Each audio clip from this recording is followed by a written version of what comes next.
We are back with the Nemu Buck channel, and what a sad day as we start off 2026 feeling kind of the same way we felt a few years ago versus Georgia, where you're just kind of in disbelief of what happened. Of course, there's multiple parts of this game. We're going to kind of break down everything. And as always, this is a brand new Ohio State channel, so if you like what you're hearing, if you like Ohio State football, make sure you hit the like button, you hit that subscribe button. And when we're starting it off, let's just talk about it. Honestly, turnovers and the slow pace of play is what hurt Ohio State. The big pick six that Julian Sain threw on that bubble screen where Jeremiah Smith did not block. Not going to fully put everything on Jeremiah Smith there because Jeremiah Smith was the only offense that Ohio State had to go with. Talking about 7 receptions for 157 yards and 1 total touchdown. But when it comes to us, kind of what we can take away from this year, and really as we kind of look forward, not only into the transfer portal, but also into spring ball, the biggest takeaway that we need to have is kind of the thing that we saw in that Ohio State-Texas game. And then, of course, then showed itself at the end of the season when we did play against Indiana is just this offense not being able to move the ball. And some of that comes down to play calling. Some of that comes down to execution. Some of it comes down to the fact that we had Julian Sain, a first-time starting quarterback. And I think us playing a lot of these games and a lot of these schedules where we're playing the Purdues, the UCLAs,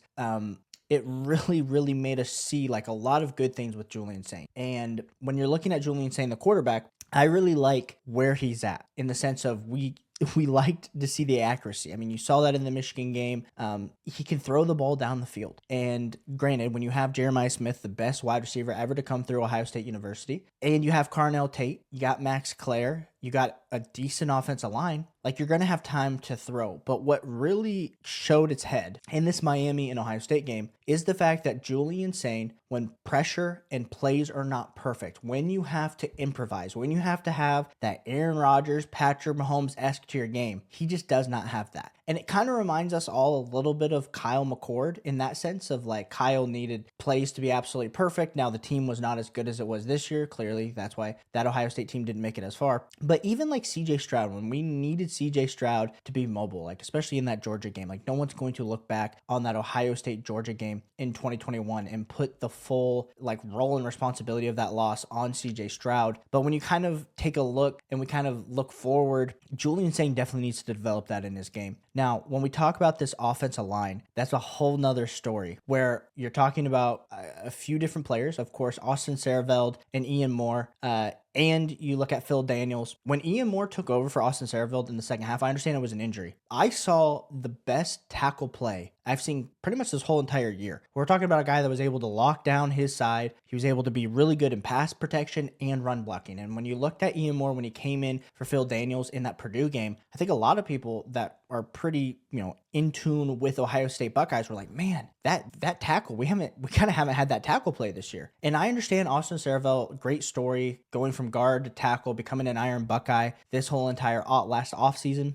I just think we need true difference makers outside. Like, we did not have a Paris Johnson on the offensive line this year. We didn't even have a Donnie Jackson. And while I love what we have with Carson Hinsman, Luke Montgomery, Josh Padilla, I love all these Ohio boys, these Midwest boys that have developed, that have become pretty good offensive linemen. We don't have what Miami had when we looked at their offensive line, where it's just straight up 5 stars that are huge, mammoth, 6'8", 6'6", that have the wingspan that our boys do not. Because then when you go against a defensive line that has Bain, that has Mesidor, like you're talking about tackles that are just going to get absolutely demolished. And when we're talking then about a game plan, Ohio State, there's been signs. Like, we have kind of been home run or nothing. Like, the Julian Sain, for as much as he's been super accurate this year, it's been either dink or dunk, or it's been super far. It hasn't really been in that middle of the field. And so really, when they were able to bring the pressure, Julian Sain, and especially if you cover those checkdowns, and Jeremiah Smith and Carnell Tate weren't able to get down the field in literally 2.5 seconds, it put Julian Sain in kind of this awkward position. Now, how do we can kind of take this loss going forward? Number one, I am extremely worried about the Buckeyes. We're going to be putting out another video talking about the Cortez hire, but I think for me, Ryan Day, this was almost his ability and his showing of, hey, I want to go back to being the play caller. I think I have Matt Patricia. I have my defensive coordinator that I don't need to babysit, that he can be the defensive general and I can kind of come back and help refine this offense. The part to me is this offense, like it almost feels like Ryan Day has lost his juice. Like when Ryan Day took over, when he became the offensive coordinator for Urban Meyer, like we started to see things in the passing attack that we had never seen in the Urban Meyer era. And that kind of led, and especially with Ryan Day, he was like, I would say like heavy, aggressive Ryan Day. And once he became the head coach, we kind of saw that slowly start to dwindle back until that Georgia game with CJ Stroud when he absolutely had to let it loose. But when we're looking at this game play calling, it was pretty conservative. Of course, the time of pace, us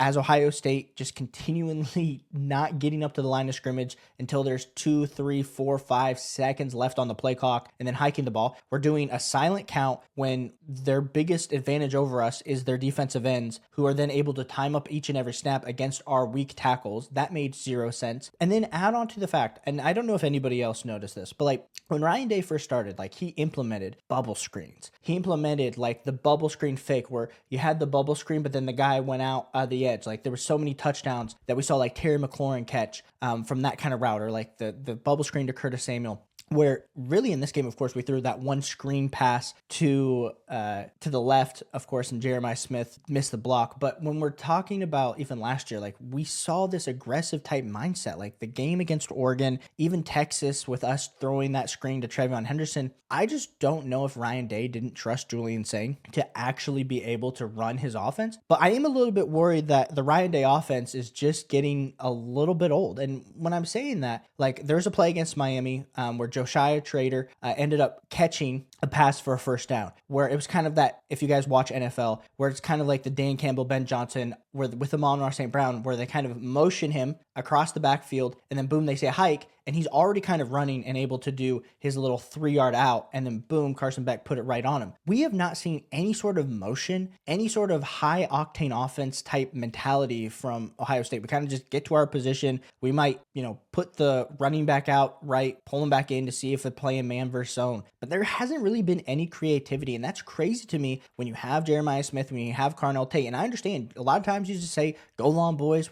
You guys can beat the cornerbacks with your own entire talent. It just did not have that same sort of flavor for me in this game. And I think Ryan Day, that's going to be something really big. And we're going to be talking about this in our next video. We're actually going to be putting out multiple videos here today where we're going to be talking about how he needs to structure the staff. We'll be talking about transfer portal additions here as well tomorrow. So if you guys like this content, make sure you hit that like button, make sure you hit the subscribe button. I try to keep these videos short and sweet and to the point. I know there's a lot of great podcasters out there in the Ohio State beat, in the Ohio State space that I absolutely love listening to. I would say for me, I try to keep these videos in like the 10 to 15 minute category, just because I'm still building this audience. I want you guys to be listening to me. I hope you guys enjoy what you're hearing and you can be there. But I think we need to just really focus here over these next few days on what has happened with Ohio State and how, of course, Ohio State needs to maneuver and position itself to reclaim the throne, because of course us being the 2025 champions or 2024 champions, however you want to look at it, great, but we're not going to be the champions anymore, and we're going to have to go back at it. But there's a lot of still exciting things. It's not all dire and dear for Ohio State. This isn't feeling like after Michigan, but it